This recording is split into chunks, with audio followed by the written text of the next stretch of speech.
Hey, Washington Commanders fan, the big decision we have regarding Deebo Samuel and free agency and why this choice could define our offensive future. But it doesn't stop there. Let's dive into the fierce competition with our NFC East rival, the Cowboys, for a crucial addition to our defensive coaching staff that could transform our line. And there's more. You'll understand how Brian Flores shaped Durante Jones and why this thinking outside the box philosophy might be exactly what we need to escape the last place in defense.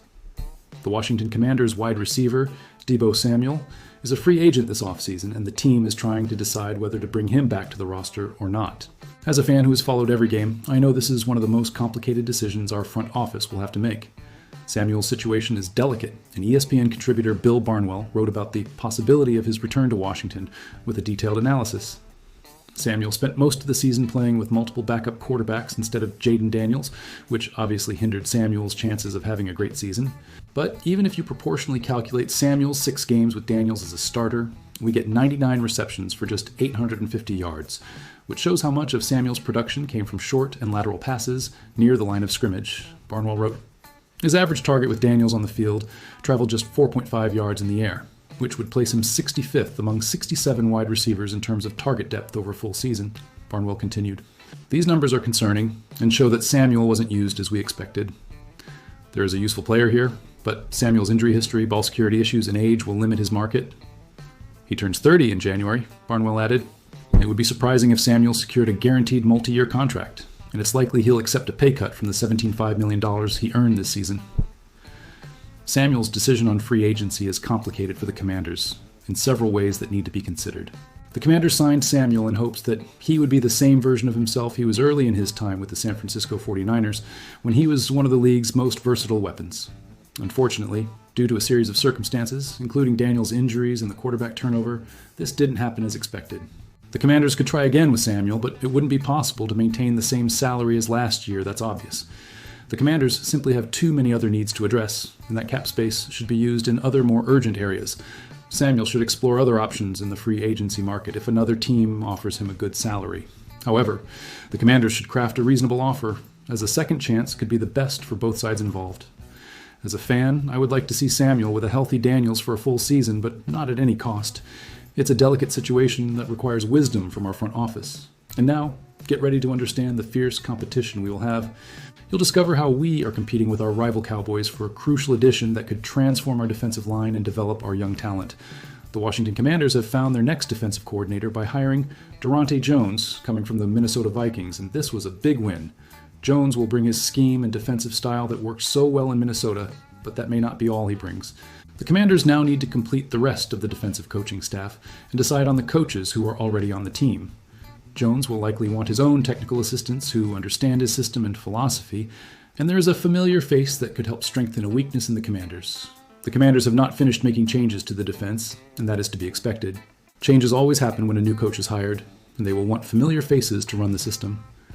According to reports, the Commanders have not finished making changes to the defensive coaching staff, as expected, and the main focus is to provide more support for the pressure on the opposing quarterback. Darryl Tapp and Ryan Kerrigan are the 2 defensive line coaches for the Commanders, but unfortunately, Jones may not keep them in the new structure.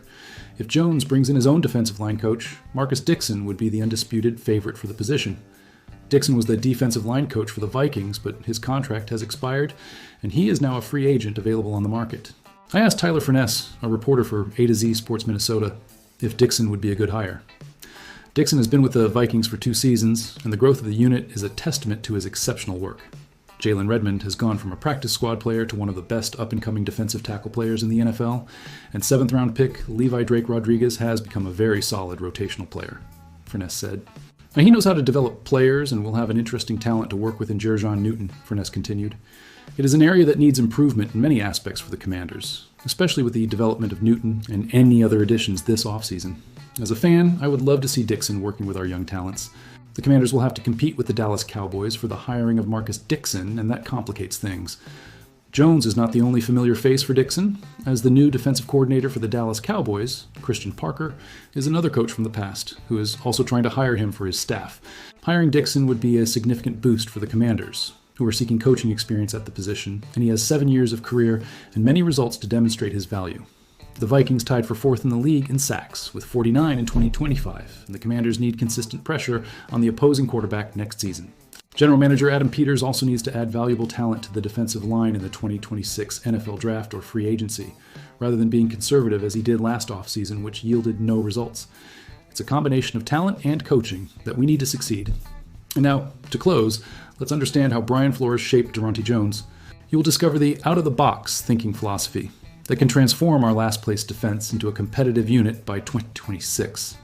As he takes on his new role as defensive coordinator for the Washington Commanders, Durante Jones recalls his experience working with Brian Flores at the Minnesota Vikings, which taught him an important lesson that he now applies in Washington. A new role with familiar influence is what Jones brings. Flores was a strong candidate for the Commanders when they were looking for a new defensive coordinator this offseason.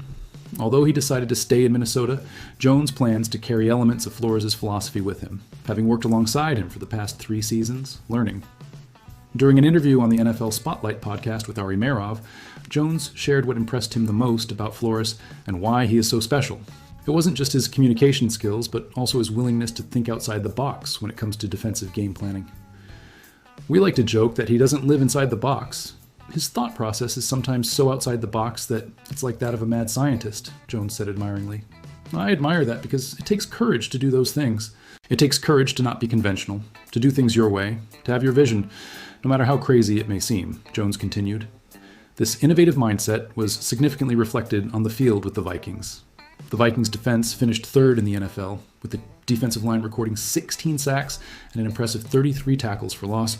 The unit allowed only 158.5 passing yards per game, with the 2nd lowest in the league, and ranked among the best in the league in points allowed, with 15.8 per game. These numbers highlight just how brutally different the situation was in Washington this season. The Commanders finished last in the NFL in total defense, allowing 384.3 yards per game and placing 32nd in the overall ranking. Injuries to key players like Marshawn Lattimore and Dorrance Armstrong contributed to this, but they weren't the only reason for the defense's poor performance, as we all know. More than the statistics, the Commanders' defense lacked clear confidence and identity. Communication issues arose constantly, play calls often seemed hesitant, and the unit struggled to maintain consistency week after week. These problems made it difficult to contain explosive plays or establish any consistent defensive rhythm.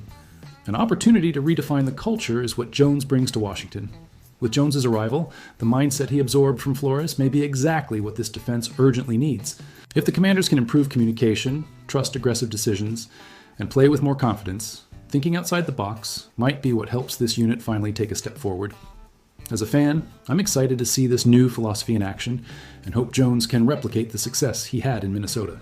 So, fan, after hearing about the complicated decision to bring Deebo Samuel back at a reduced salary, understanding that we're competing with the Cowboys for Marcus Dixon for our defensive coaching staff, and discovering how Brian Flores shaped Durante Jones's think outside the box philosophy, which of these situations worries you the most?